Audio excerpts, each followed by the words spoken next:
साई बंदगी सतनाम, बंदी छोड़ सतगुरु कबीर साहिब की जय हो। लाइव शंका समाधान में सतगुरु नितिन साहिब जी भक्तों के जो शंका है भक्तों की उसका समाधान करेंगे लाइव सत्संग के दौरान। ज्ञान लेने के बाद भी भ्रमित हो जाते हैं, कुछ लोग उनको भ्रमित कर देते हैं। लाइव शंका समाधान में आज सतगुरु नितिन साहिब जी आए हैं तो बताएंगे हमें शंका का समाधान। जो हमारी शंका है, जो हम में से किसी की भी शंका है, उसका समाधान करेंगे। तो आपने सत्संग को पूरा विवेक लगा के और पूरी बुद्धि लगा के सुनना है, बहुत ध्यान से सुनना है, हर चीज़ को समझना है। कोमल सतनाम साई बंदगी। तो बहुत इम्पोर्टेंट टॉपिक है आज। बहुत से लोगों के सवाल जो होते हैं जायज़ भी होते हैं और नाजायज़ भी होते हैं। तो जायज़ जो सवाल होते हैं उनका तो निवारण वो खुद ही कर सकते हैं। देखो, आपका कोई शंका होती है जो जायज़ है तो हमारे सत्संग सुनने के बाद आप खुद ही समझ सकते हो कि जो आपका सवाल है इसका उत्तर क्या होगा। ये हमारे सत्संग की महिमा है कि आपका विवेक जगा देता है और विवेक के द्वारा खुद ही उत्तर आपको पता लग जाता है। तो जो नाजायज़ सवाल होते हैं आज उन पे विचार करेंगे और आज का टॉपिक भी यही है, महत्वपूर्ण शंका समाधान। जो कुछ लोगों को शंका में डाल ही देते हैं ये सवाल, क्योंकि आपको पता है कि विरोधी विरोध करते हैं और कोई ना कोई ऐसा दाव पेच खेलते हैं। दाव पेच ही कहूँगा मैं, क्योंकि भक्ति से तो उनका कोई मतलब है नहीं। भक्ति तो गई तेल लेने। अब उनके केवल दिमाग में 24 घंटे एक ही चीज़ रहती है कि इस नितिन दास को रोका कैसे जाए, इसके रथ को रोका कैसे जाए। ये जो सतनाम का झंडा पूरे विश्व में लहराना चाहता है, इसको रोका कैसे जाए। यही सबसे बड़ी प्रॉब्लम है इन लोग के जीवन की। नितिन दास ही इनके जीवन की सबसे बड़ी प्रॉब्लम बन गया है। इनका बॉस इनको तनख्वाह कितनी दे रहा है, दिहाड़ी कितनी दे रहा है, वो मतलब नहीं है। वो 200 में भी चल जाएगा काम, वो ना भी दे तब भी ठीक है। लेकिन नितिन दास ये आगे से आगे कैसे बढ़ता जा रहा है और लोग इसके पीछे हजारों लाखों की संख्या में कैसे जुड़ते जा रहे हैं। सबसे बड़ी सिरदर्दी ये है इन लोगों की। इनको रात का खाया खाना पच रहा है या नहीं पच रहा है, सुबह लैट्रिन आ रही है कि नहीं आ रही है, ये दिक्कत नहीं है। इनको दिक्कत ये है कि नितिन दास के पीछे दुनिया क्यों चल रही है, ये है इनकी दिक्कत। तो आज इनकी कुछ दिक्कतें हैं जो ये लोग भरमाते हैं लोगों को, शंकाएं उत्पन्न करके। आज उन शंकाओं का समाधान करेंगे और ऐसा समाधान करेंगे कि दोबारा इनको अकल आ जाएगी, किसी को भी भ्रमित करने से पहले। तो जो पहला सवाल है जो लोग मुझसे पूछते हैं वो ये है कि आप प्रचार सेवा के लिए पैसे क्यों मांगते हो। ये सवाल है लोगों का, और ये सवाल यकीन मानना उन लोगों का नहीं है जो हमसे जुड़े नहीं हैं। वो तो कहते हैं बहुत अच्छी बात है, आप प्रचार कर रहे हो, सेवा ले रहे हो, भक्तों का पैसा, मेहनत का पैसा प्रचार में जा रहा है, परमात्मा के जीव जाग रहे हैं, बहुत अच्छी बात है। ये प्रॉब्लम उन्हें नहीं है, ये प्रॉब्लम उन्हें है जो हमारे साथ जुड़े हुए थे, जो हमारे सत्संग सुन सुन के जागे, जिन्होंने मुझे गुरु धारण किया और अपनी हरकतों की वजह से इस पंथ से निकाल दिए गए। कान पकड़ के उनको बाहर का रास्ता दिखा दिया मैंने। अब उनको मिर्ची लगती है, क्योंकि इस पंथ में आके मान सम्मान मिल रहा था। लोग उनको परम ज्ञानी समझ रहे थे, लोग उनको महात्मा समझने लग गए थे, लोग उनको संत मानने लग गए थे। और जैसे ही मैंने कान पकड़ के निकाला, अब आ गए अपनी असली औकात पे। माँ बहन की गालियां देने लगे। अब कहाँ गया परमात्मा? अब कहाँ चला गया तुम्हारा सारा ज्ञान? बस उतना ही था जितनी देर तुम्हें हाँ जी वाजी वाजी हो रही थी। तो यही लोग आगे जीवों को भरमा रहे हैं कि देखो नितिन दास तो पैसे मांग रहा है। अब सोचना समझना, इस बात को पूरी तसल्ली कराऊंगा आज मैं।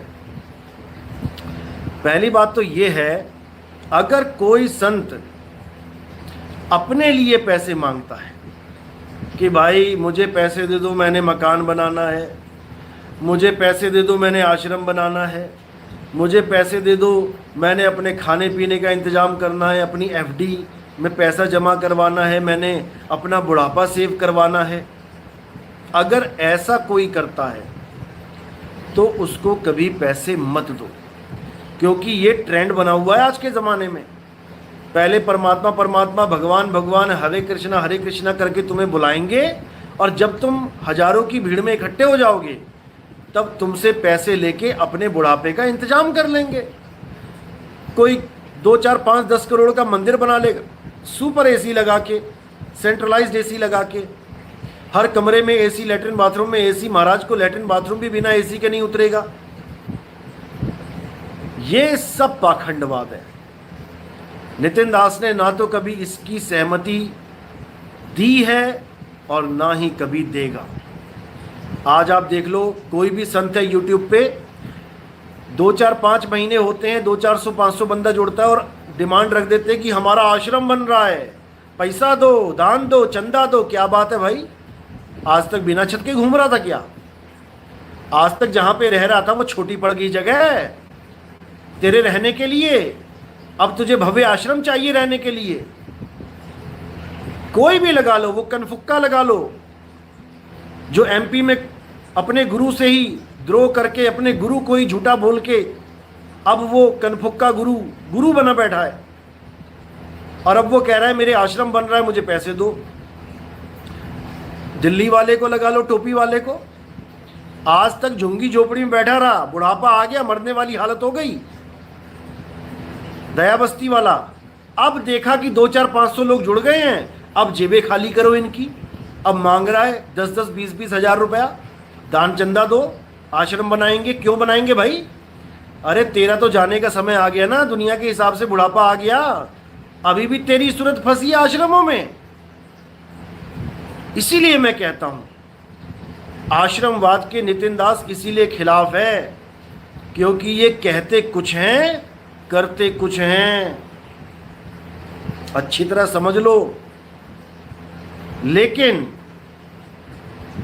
जो प्रचार के लिए सेवा लेते हैं, जो परमात्मा का प्रचार करने के लिए लोगों का पैसा प्रचार में लगाते हैं, उनको मैं कोई दोष नहीं देता, उनको मैं कोई दोष नहीं देता।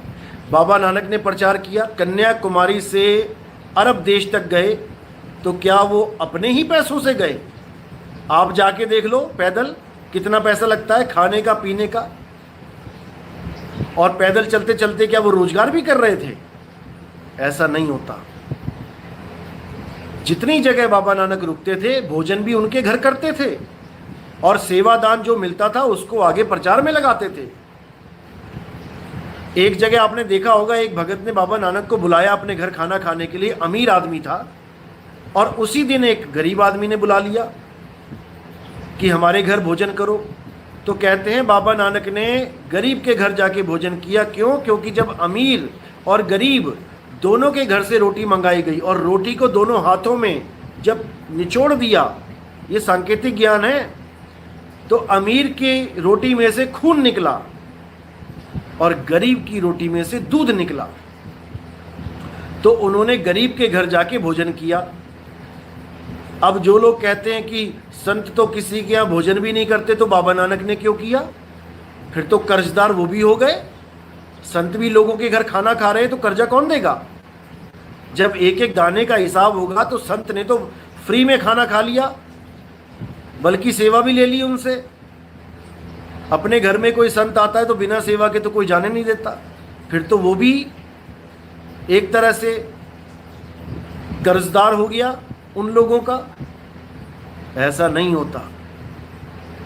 अरे एक जन्म छोड़ो, 1000 जन्म संत को पालना पड़ जाए अगर तुम्हें, तब भी सस्ता सौदा है, क्योंकि तुम्हें मुक्ति का रास्ता बता रहा है। तुम्हारी जन्म मरण से मुक्ति करने के लिए आया है वो। तो जो लोग ये कहते हैं कि नितिन दास पैसे मांगता है प्रचार के लिए, अगर उसमें दम है, प्रचार करना है तो अपने पैसे से करे। अब समझो मेरी बात, जो लोग ये कहते हैं उनको अच्छी तरह समझा देना कि जिन वीडियोस को तुम देख के जागे हो, पहले पता नहीं कहाँ धक्के खा रहे थे ये लोग, किस गुरु के पास बैठे हुए थे और 84 में जाने की तैयारी कर रहे थे। जिस नितिन दास ने अपने पैसों से मोबाइल खरीदा, अपने पैसों से मोबाइल खरीदा, अपने पैसों से मोबाइल का इंटरनेट खरीदा, कनेक्शन खरीदा, और फ्री में तुम्हें ये ज्ञान दिया। संतों के पास देखो आजकल के 3-3 हज़ार रुपए की क्लास लेते हैं बैठने के। तुम्हें सत्संग सुनना है, रजिस्ट्रेशन कराना पड़ेगा, 2-2 हज़ार, 4-4 हज़ार, 10-10 हज़ार का रजिस्ट्रेशन है। जाके देखो जरा, नाम दीक्षा के लिए 51-51 हज़ार रुपये आरती चौका होता है, तब नाम दीक्षा मिलती है।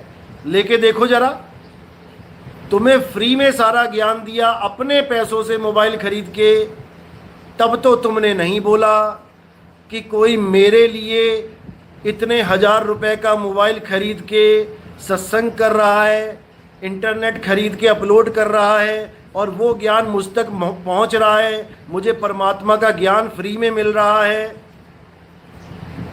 उसका मैं शुक्रगुजार हूं। ये तो तुमने कभी नहीं कहा है। तुम्हें जो ज्ञान मिला है हमारे मोबाइल से, तुम हमारे मोबाइल की कीमत हमें दे दो जरा। जितने 1000 का मैंने मोबाइल दिया है, तुम उतने 1000 मुझे वापस करो अगर तुम्हें मुक्ति चाहिए। नहीं तो जो ज्ञान मैंने तुम्हें समझाया है वो ज्ञान तुम्हें मुक्ति नहीं देगा। अब बताओ, अब क्या करोगे? अब किसी और का ज्ञान सुनोगे? भैया बातें करना आसान होता है। ऐसे लोग वो लोग होते हैं, नीच लोग होते हैं, जो कुएं में गिरे होते हैं। मानो 50 फुट का कुआं है, 50 फुट के कुएं में कोई आदमी गिर गया और कह रहा है मुझे बचाओ, मुझे बचाओ। अब एक आदमी कुएं के पास आया, उसने देखा यार ये तो गिरा पड़ा है, परमात्मा का जीव है, इसको तो बचाना है। अब उस आदमी के पास मात्र 100 रुपये हैं। अब वो 100 रुपये अपने बहुत महत्वपूर्ण कार्य के लिए लेके जा रहा है, लेकिन उसने देखा कि नहीं, सबसे महत्वपूर्ण कार्य इस वक्त ये है कि मैं इस जीव को कैसे बचाऊं। अब वो भागा गया, उसने 50 रुपए की बाल्टी और 50 रुपए की रस्सी खरीद ली। अब वो रस्सी को बाल्टी से बांध के उसने उस कुएं में फेंका। अब वो आदमी बाल्टी में बैठा, पैर फंसाया बाल्टी में, थोड़ा आसरा लिया बाल्टी का और रस्सी को पकड़ के धीरे धीरे धीरे उस आदमी ने उसको खींचा और वो निकल आया। अब वो तो निकल आया। अब वो आदमी जब आगे गया तो वहाँ पर 200 फुट का कुआं था और उसमें कुछ जीव गिरे पड़े थे, कुछ आदमी गिरे पड़े थे। अब वही आदमी पीछे मुड़ के जब आया और लोगों से कहा कि भाई मेरे पास जितने पैसे थे मैंने लगा दिए रस्सी और कुएं में एक आदमी को बचाने के लिए, लेकिन आगे और आदमी गिरे पड़े हैं और ये रस्सी छोटी पड़ रही है।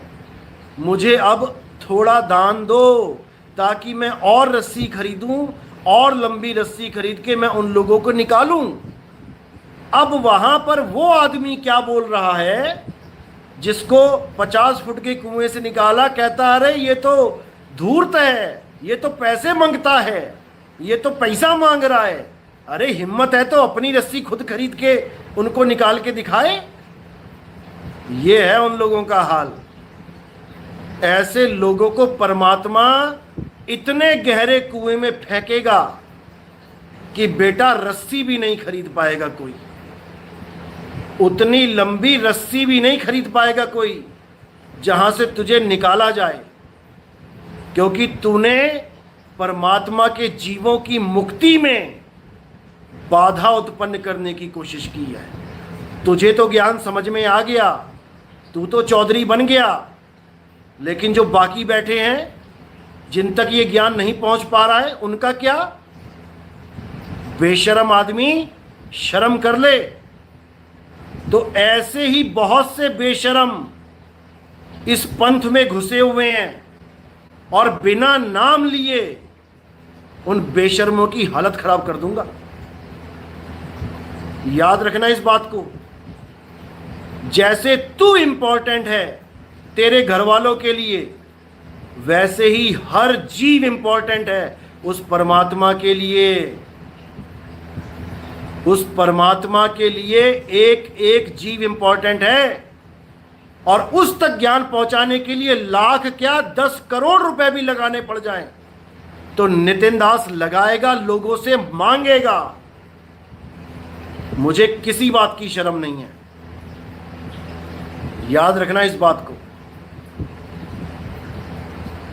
इतनी भी शर्म नहीं है कि इतनी भी शर्म हो।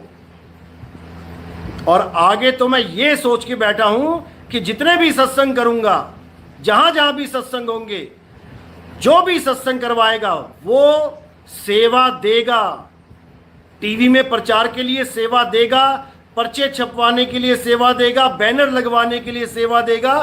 क्योंकि जब तुम निकले हो तो तुम्हारा फर्ज बनता है कि और जीवों को निकालने में भी तुम मदद करो। ये तुम्हारा फर्ज बनता है।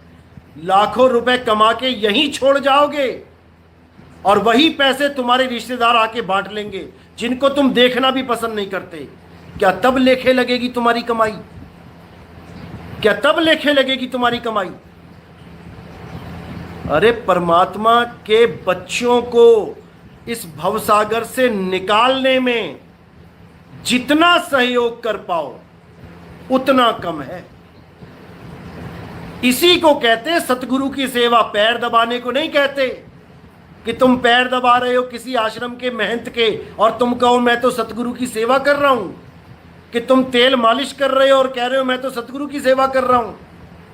सतगुरु की सेवा वो होती है जो उसके बच्चों को इस भव सागर से निकालने में मदद करे। सतगुरु की सेवा सफल है जो कोई करे चितलाई। अपना तन, अपना मन, अपना धन, ये तीनों सतगुरु के चरणों में लगा दो। अगर यहां से निकलना चाहते हो तो, अगर दूसरों के निकलने में तुम बाधा बनोगे तो बेटा भूल जाना कि परमात्मा तुम्हारी मदद करेगा। कोई तू स्पेशल नहीं है कि तेरे पे परमात्मा दया करेगा और तू दूसरों की मुक्ति में बाधा बने। हैं? हालत खराब हो जाएगी। इसीलिए मैं कह रहा हूं कि जो नितिन दास का विरोध कर रहा है कहीं ना कहीं वो परमात्मा का विरोध कर रहा है। क्योंकि नितिन दास से खुंदक खा रहे हो ठीक है, लेकिन जो नितिन दास कर रहा है उस कार्य में बाधा बनोगे तो वो बैठा है ऊपर, तुम्हारी ऐसी हालत कर देगा कि गिड़गिड़ाते रहोगे, माफिया मांगते रहोगे, लेकिन परमात्मा कभी माफ नहीं करेगा। संत का निंदक महाहत्यारा, संत का निंदक परमेश्वर मारा। यानी परमेश्वर भी उसकी मदद नहीं करता। याद रखना इस बात को। मुझे गालियां दो, दिन रात गालियां दो, सुबह शाम गालियां दो, तुम्हारी गालियों का स्वागत है। पलट के कभी तुम्हें गाली दूं तो बता देना, लेकिन परमात्मा के प्रचार में, उनके जीवों के कल्याण में बेटा तुम बाधा बनोगे तो तुम्हारी हालत खराब हो जाएगी, और मैं नहीं करूंगा हालत खराब। ये हालत वो खराब करेगा जिसके बच्चों की मुक्ति में तुम बाधा बन रहे हो। याद रखना इस बात को। तो उन लोगों को ये वीडियो जरूर शेयर कर देना जो तुम्हें मैसेज करते हैं कि नितिन दास पैसे मांगता है, वो मांगता है। हाँ मैं मांगता हूं, हाँ मैं मांगता हूं। क्यों? क्योंकि मर जाऊं मांगू नहीं, अपने तन के काज और परमारथ के काज में मोहे न आवे लाज। तो भैया मुझे इस बारे में कोई शर्म नहीं है। मुझे रस्सी खरीदनी है, मुझे बाल्टी खरीदनी है, मुझे लोगों को बचाना है।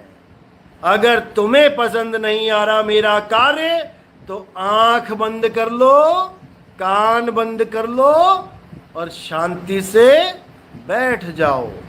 और चिल्लाना है तो चिल्लाते रहो, कोई मना ही नहीं है। लेकिन ये शंका समाधान सेशन उन लोगों के लिए है जिन लोगों को ये भरमाते हैं और वो मुझे सवाल करते हैं। तो यही उस सवाल का जवाब है। इस वीडियो को जितना मर्जी शेयर करो उन लोगों को जो ये बातें करते हैं। हमें इसमें कोई लाज नहीं आती। हाँ, कुछ संत ऐसे हैं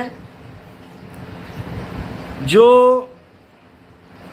10-20 माइयों को, गरीब माइयां बेचारी सड़क के किनारे बैठी हुई थी, 10-20 माइयों को उठा के अपने आश्रम में रख लेते हैं।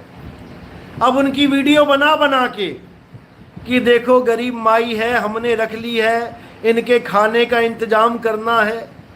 यही दिखा दिखा के 10 साल तक, आज से 10 साल पहले भी यही वीडियो चला रहे थे और आज भी यही वीडियो चला रहे हैं, और लाखों रुपया लोगों से इकट्ठा कर रहे हैं। अब वो 20 माइयां कितना खा लेंगी भाई सुबह से शाम तक? एक माई को तुम 100 रुपए का चावल और आटा नहीं खिला सकते एक दिन में। खिला के दिखा दो, खिला के दिखा दो। पूरे महीने में 20 लोगों का खर्चा मुश्किल से मुश्किल 15,000 20,000 आराम से, अगर सादा भोजन करें, नई चाट पकौड़ियाँ खानी है तो चावल खरीदो, आटा खरीदो और दाल खरीदो, खाओ खाना। 20,000 25,000 से ऊपर नहीं लग सकता। लेकिन उसी आदमी के 1 करोड़ फॉलोवर हैं।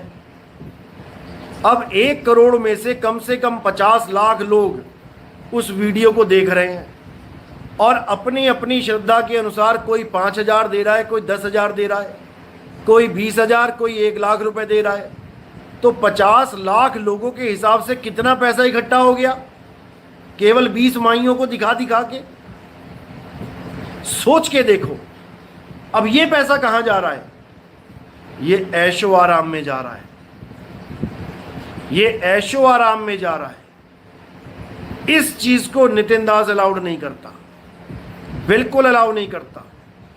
अगर ऐसा कोई खाता तुमने बनाया है जो गरीबों की यानी वृद्ध आश्रम की, उन लोगों की भूख मिटाने के लिए बनाया है, तो उस खाते को हाईलाइट करो, सार्वजनिक करो कि उसमें कितना पैसा आया है उन बूढ़ी माइयों के लिए और तुम उनको किस प्रकार का भोजन खिला रहे हो, क्या क्वालिटी दे रहे हो, उनको पहनने के लिए क्या कपड़े दे रहे हो। आप हैरान हो जाएंगे, करोड़ों रुपए आ रहा है उन 20 लोगों के लिए, लेकिन अभी भी उन माइयों को देखोगे तो गरीबों वाली जीवन, गरीबों वाली जिंदगी जी रही हैं। आश्रम के कोने में पड़ी हुई हैं, कहीं थोड़े से चावल खा लिए, 2 रोटी खा ली। अब उन माइयों को दिखा दिखा के, यानी माइयां बन गई मछली फंसाने का कांटा। अब उस चारे को दिखा दिखा के कांटे में लोगों को फंसाया जा रहा है। ये बिल्कुल गलत है। अगर ऐसा कोई आश्रम है जो वृद्ध आश्रम खोल रहा है तो इतना पैसा आया है, तो हर शहर में एक वृद्ध आश्रम खोलो और सड़कों पर जितनी भी बूढ़ी माएँ हैं, जितने भी बूढ़े आदमी हैं, टांग कटी है, बेचारे की बुरा हाल है, भीख मांग के गुजारा कर रहा है, उन सबको वहां से उठाओ और उस आश्रम में रखो। और उसके बाद जिस शहर का वो आश्रम है, उन शहर में जितनी दुकानें हैं, जितने मकान हैं, मात्र 10-10 रुपए उनसे आप इकट्ठा करो। पूरे जीवन में एक भी बूढ़ा माँ और एक भी बूढ़ी औरत, एक भी बूढ़ा आदमी, कोई अनाथ बच्चे आपको अपने शहर में दिखाई नहीं देंगे। मात्र 10 रुपए अगर हर शहर वाला, हर घर और हर दुकान अगर इकट्ठा करके कोई संस्था ऐसी बना लो, जरूरी नहीं कोई बाबा ही बनाएगा ये आश्रम, हर शहर का, जैसे कोई भी है, मेयर है, एमसी हैं, ये एक ऐसी संस्था बना दें और उसका बोर्ड चौक पे लगा दें, चौराहे पे लगा दें कि मात्र 10 रुपए आपने इस अकाउंट में डालने हैं और आपके शहर में से सारे के सारे बुजुर्ग, उनको आश्रय मिलेगा, खाना मिलेगा, भोजन मिलेगा। क्या पता कल को आपकी माँ, आपके बाप के साथ भी ऐसा हादसा हो जाए कि उनका बेटा, कमाऊ पुत्र, उनकी बेटी या उनका पूरा परिवार किसी ट्रेन हादसे में, किसी भूकंप से, किसी कार एक्सीडेंट में मर जाएं और उस माँ, उस बाप को दाने दाने के लिए मोहताज होना पड़े। तो ये टेंशन पूरे शहर के हर लड़के, हर बच्चे के, हर आदमी के दिमाग से निकल जाएगी, बिल्कुल निकल जाएगी कि मेरे बाद मेरे माँ बाप का क्या होगा। बिल्कुल स्पष्ट है, अगर करो तो 10 रुपए देके कोई गरीब नहीं हो जाएगा। जितने भी ये भिखारी बैठे हैं, ये वो लोग हैं जिनको पकड़ पकड़ के बचपन में घर से उठा उठा के लाया गया है। आज तुम इतनी वीडियोस देखते हो, गली में से किसी औरत से बच्चा ही छीन के कोई बाइक वाला भाग रहा है। कौन है ये लोग? कौन है ये लोग? ये वही लोग हैं जो इस गैंग के लोग हैं, जो इस गैंग को चला रहे हैं। बच्चे किडनैप करो, सप्लाई करो, हम उनकी टांग काटेंगे, हम उनका हाथ काटेंगे, हाथ में कटोरा पकड़ाएंगे, गली गली भीख मांगेगा। आप देखो कितनी औरतें हैं बच्चे को गोद में लेके पैसे मांगती फिरती हैं। आप उनसे केवल बच्चे की फोटो लेने के लिए मोबाइल ऑन कर लेना, मैं गारंटी के साथ कह रहा हूं, बच्चे की शक्ल तक नहीं दिखाएंगी वो। फोटो लेना तो बहुत दूर की बात है, उसी वक्त भाग जाएंगी तुम्हारे सामने से, आंखों के सामने से, क्योंकि वो बच्चा उनका है ही नहीं। वो बच्चा हमारे तुम्हारे जैसों का है, जिसको घर से अगवा कर लिया गया है, इसीलिए कि चौक पे खड़ा होकर भीख मांगेगा, धंधे का जुगाड़ बनेगा। लेकिन अगर सरकार चाहे तो, या किसी भी शहर में बुद्धिजीवी हैं, केवल 10 लोग मिल जाओ, केवल 10 लोग ये काम कर सकते हो। 10 लोग मिलो, एक संस्था रजिस्टर करो और हर घर में, हर दुकान में जाके, क्योंकि हर घर और हर दुकान वाले भी परेशान हैं भिखारियों से,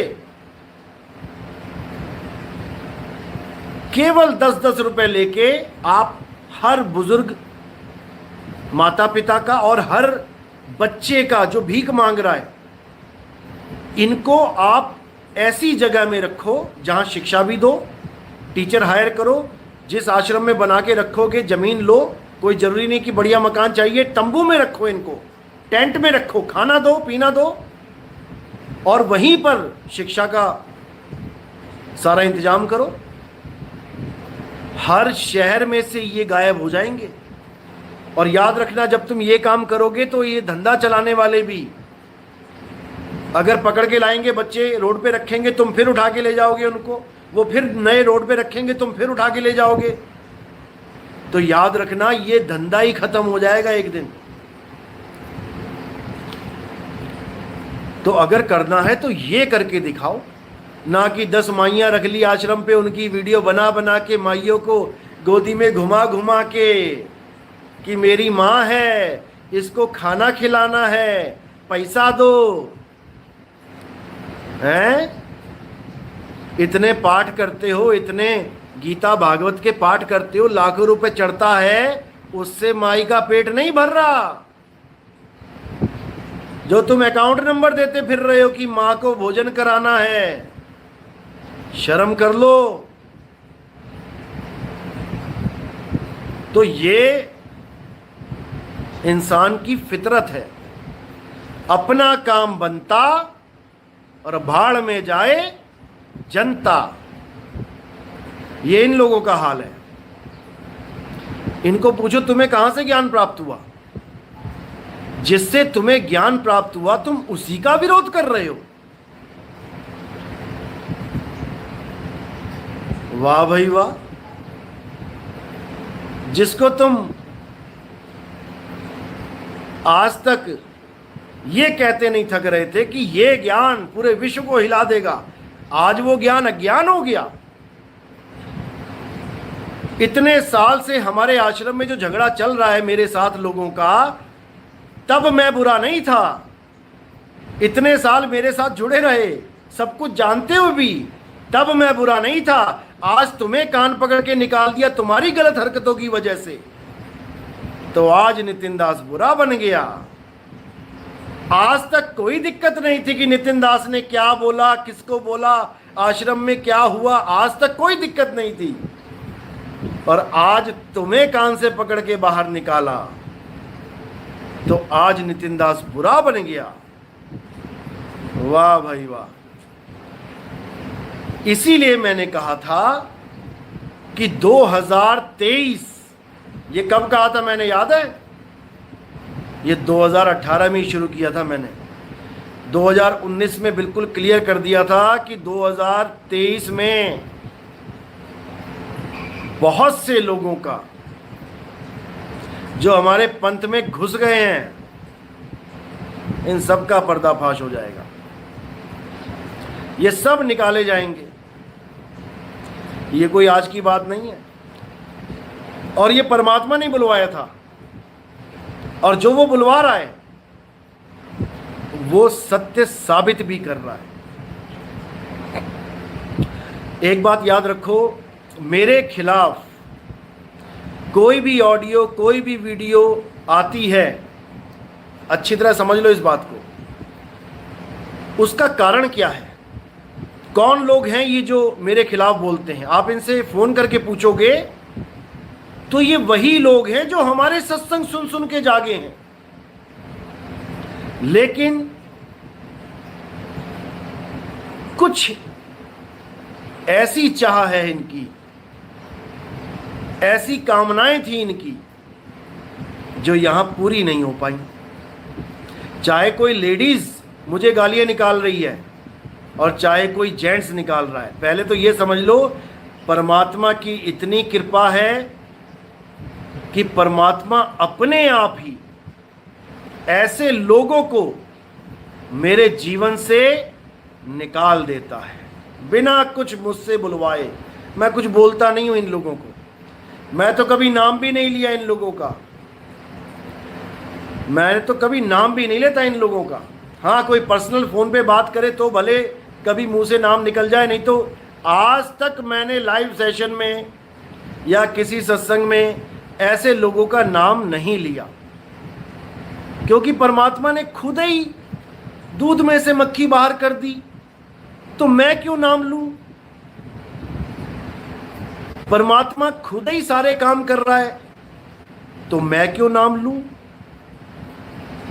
और इन लोग को सबसे बड़ा दुख यही है कि हमने इतना कुछ बोल दिया, गालियां दे दी, सब कुछ बोल दिया, फिर भी हमें पलट के आज तक कोई बात इसने क्यों नहीं कही। सबसे बड़ा दुख ये है इन लोगों को। इसी बात में ये बेचारे थक जाते हैं, हार जाते हैं कि यार कब तक बोलेंगे इसके खिलाफ, ये पलट के कुछ बोलता ही नहीं है। मैं क्यों नहीं बोलता हूं, उसका कारण है। याद रखो एक बात, अगर आप किसी को तंग कर रहे हो तो परमात्मा आपको कभी खुशी नहीं देगा। भले ये खुशी मिल रही है किसी कर्म की वजह से, जैसे ये कर्म खत्म हुए आप लाख मिन्नतें कर लेना परमात्मा की, आपको खुशियां नहीं मिलने वाली। इसी प्रकार अगर कोई और आपको तंग कर रहा है, गालियां दे रहा है, यूट्यूब पे नीच नीच बोल के, गुरुद्रोही और पता नहीं क्या क्या बोल के वीडियो डाल रहा है, कोई फर्क नहीं पड़ता, इससे कोई फर्क नहीं पड़ता। कब नहीं पड़ता? जब आप उसके विरोध में कुछ ना बोलो। अब आपने कुछ नहीं बोला तो फिर कौन बोलेगा? आपको किसी ने झापड़ मारा, आपने उसको पलट के नहीं मारा और इसकी वीडियो रिकॉर्डिंग हो रही है, आपने नहीं मारा, लेकिन आपको इंसाफ चाहिए। अब कौन इंसाफ देगा? अब जज इंसाफ देगा। आप एक केस करें कि भाई इस बंदे ने मुझे मारा और आपके पास वीडियो है, आपने केस कर दिया, आपने उसको कुछ नहीं कहा, ना झापड़ मारा ना गाली दी। अब जब वो वीडियो जज के पास जाएगी तो अपने आप इंसाफ हो जाएगा। याद रखना। तो जो लोग मेरे खिलाफ बोलते हैं, मेरे खिलाफ दुनिया भर का गंद बोलते हैं, मुझे मंजूर है, बोलो, दिल खोल के बोलो, ऊंचा ऊंचा बोलो। इसके दो फायदे होते हैं। पहला फायदा तो यह है कि जब आप नहीं बोल रहे हो तो आपका हिसाब परमात्मा लेगा। याद रखना इस बात को। जब आप पलट के वार नहीं करते हो तो इस संसार में समानता के लिए, क्योंकि तराजू है ना, एक नियम है ना का एक संसार का, जो करेगा सो भरेगा, तो उस नियम के तहत इस कानून व्यवस्था को सुसज्जित करने के लिए, इसको मजबूत करने के लिए, क्योंकि कल को भरोसा उठ जाएगा लोगों का भगवान से अगर करनी का फल ना मिले तो। इसलिए परमात्मा अपने आप ऐसा इंतजाम कर देता है कि जो तुम्हारा बुरा कर रहा है उसको दर दर की ठोकरें, ऐसी ठोकरें दिलवाता है, ऐसी हालत कर देता है उसकी कि वो दया का पात्र बन जाता है। जो लोग मेरे खिलाफ बोलते थे उन्हें आश्रमों की गद्दियां तक मिल गईं, लेकिन वहां से धक्के मार के निकाल दिया गया। ऐसे भी लोग हैं, एक एक खबर पता लगती है, पुलिस भी आ गई, हंगामा भी हो गया, सब कुछ हो गया, बदनाम भी हो गए और धक्के मार के निकाल भी दिया, सारे संत समाज में थू थू भी हो गई। ये इसीलिए होती है क्योंकि मैंने पलट के किसी को जवाब नहीं दिया। सब खबर पहुंचती है, लेकिन हमारा फिर भी किसी से ना तो बैर है और ना किसी से दोस्ती है। कबीर खड़े बाजार में सबकी चाहें खैर, और ना काहू से दोस्ती ना काहू से बैर। ये समझ लो अच्छी तरह। तो अपना एक ही मकसद है कि जीवों की मुक्ति। अब उसमें कोई बाधा बनता है तो उसको परमात्मा संभालेंगे। हम कौन होते हैं? हमें अपना काम करते जाना है। हाथी मस्त चलता है, कुत्ते भौंकते हैं, उनको भौंकना ही लिखा है किस्मत में, दोष उनका नहीं है। कई लोग मुझे कहते हैं आपके खिलाफ इतना कुछ बोला जाता है, आप एक एफआईआर कर दो इनकी, पुलिस वाले खुद उठा के ठीक कर देंगे।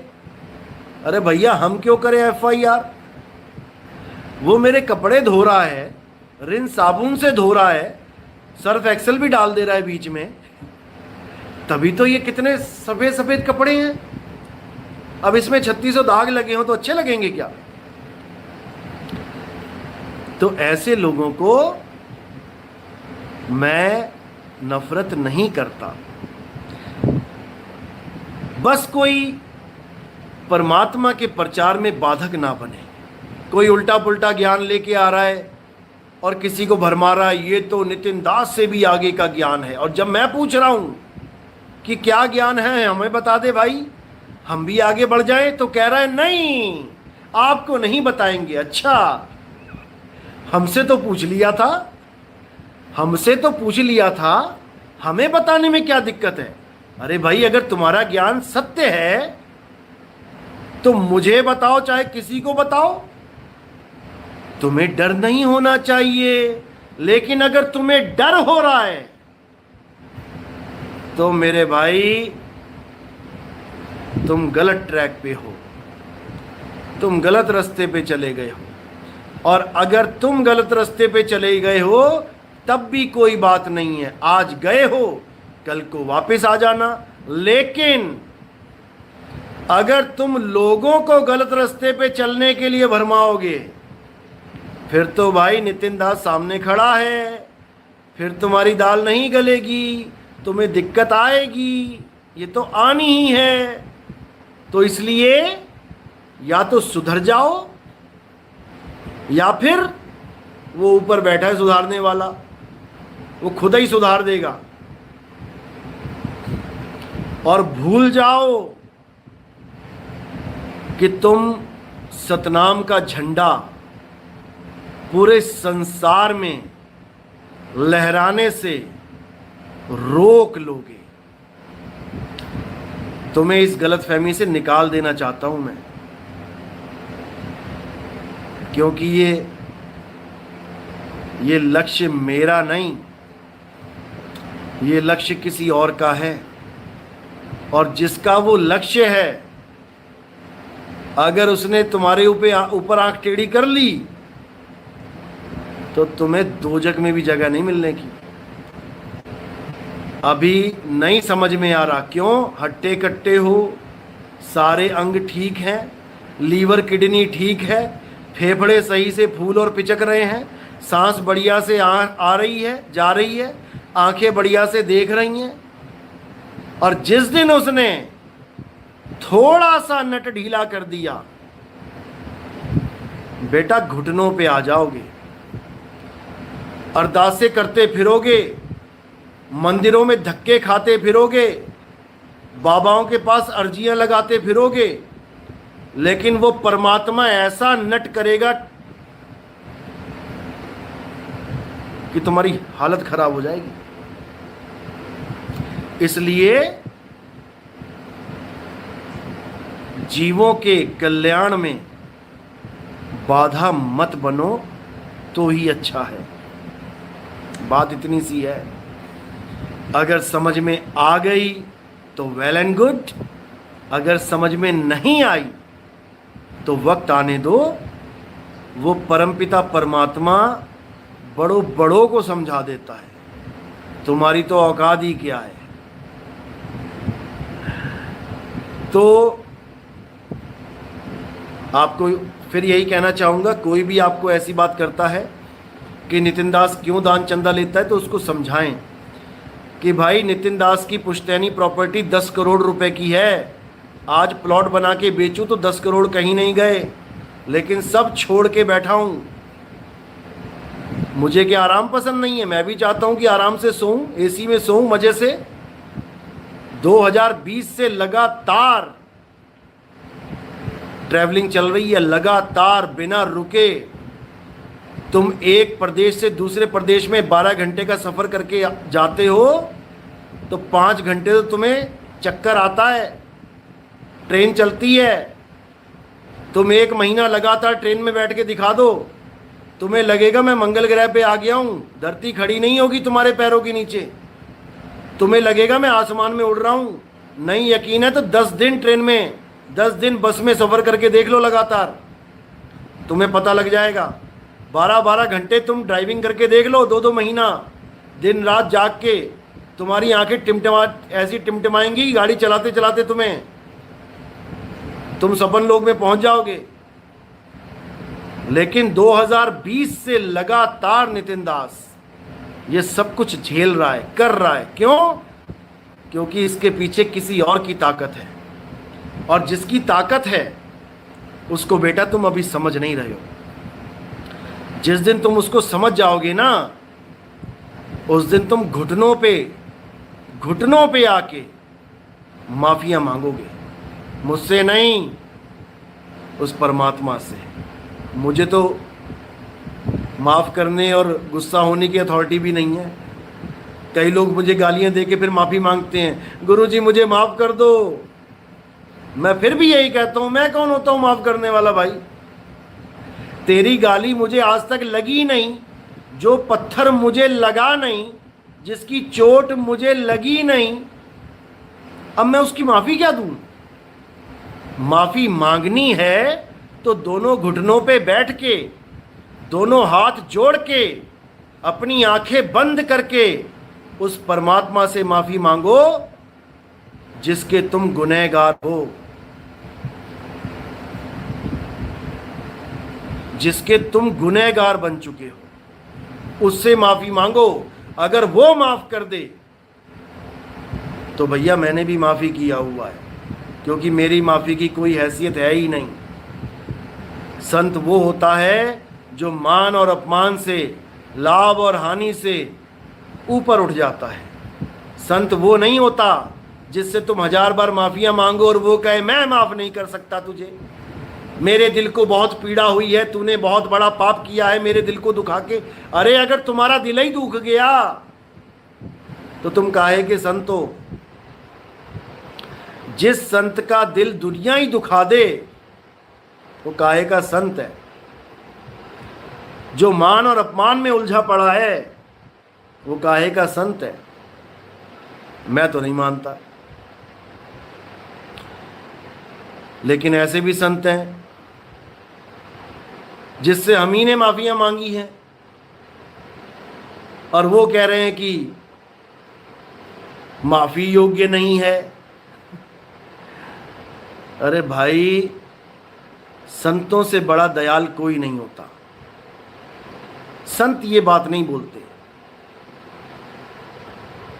संत कहते हैं परमात्मा की मौज है, जो हुआ सो अच्छा हुआ, जो होना है वही हुआ है, जो होना नहीं था वो हो ही नहीं सकता। इतना भी नहीं समझ में आ रहा किसी को